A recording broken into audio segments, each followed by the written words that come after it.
One evening, Percy was bringing empty stone trucks from the harbour. He was tired of his quarrel with Thomas and wanted to be friends again. He had had a good day and was feeling extra pleased with himself. He was so busy thinking how he would tell Thomas and Toby about his expert handling of the trucks that he forgot to keep a good lookout. Too late, he saw a broken branch hanging over the line straight in front of him. "Oh, ah!" he groaned. He tried to stop, but his brakes wouldn't hold him. "Ouch!" he exclaimed a moment later.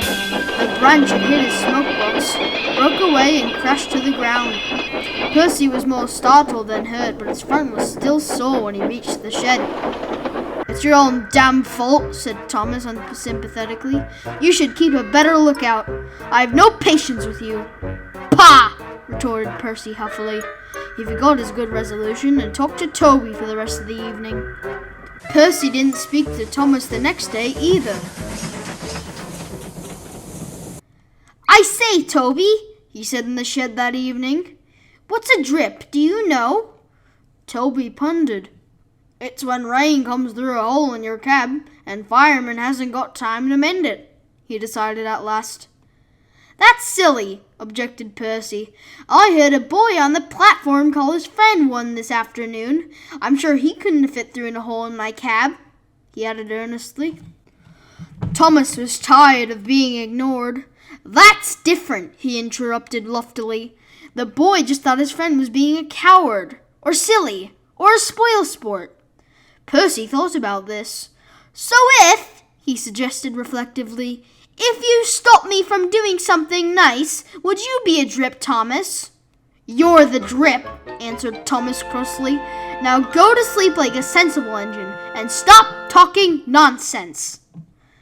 Percy was offended. Instead of going to sleep, he became even more determined to pay Thomas out. Next day, Henry's train was late at the junction. When Thomas set out along the valley, he was trying to make up for lost time. Suddenly, there was a loud bang, and something hard hit the bottom of his left-hand water tank. "Ouch!" exclaimed Thomas, and he stopped. As he did, he felt water splashing cold against his wheels. "One of your side rods is broken," said his driver. "It swung up and punctured your tank. We'll have to get help." At Farquhar, Percy was shunting. The station master came up. "Leave those trucks here, Percy, please," he said. "Thomas has got a hole in his water tank. There's water dripping everywhere and he can't get home on his own."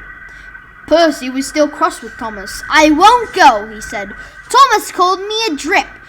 Let him jolly well stay there and drip himself." "But what about Annie and Clarabelle and the passengers?" reminded Percy's driver. "Do they deserve to stay out all night too?" Percy was sorry at once. "Oh, I'd forgotten them," he said. "We must rescue them in case they turn into drips too." He hurried away.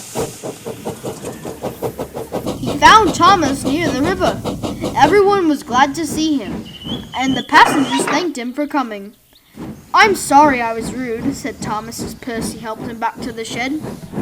"That tank of mine turned me into a bigger drip than we expected, didn't it? Can't we be friends again, please?" Percy was delighted to agree.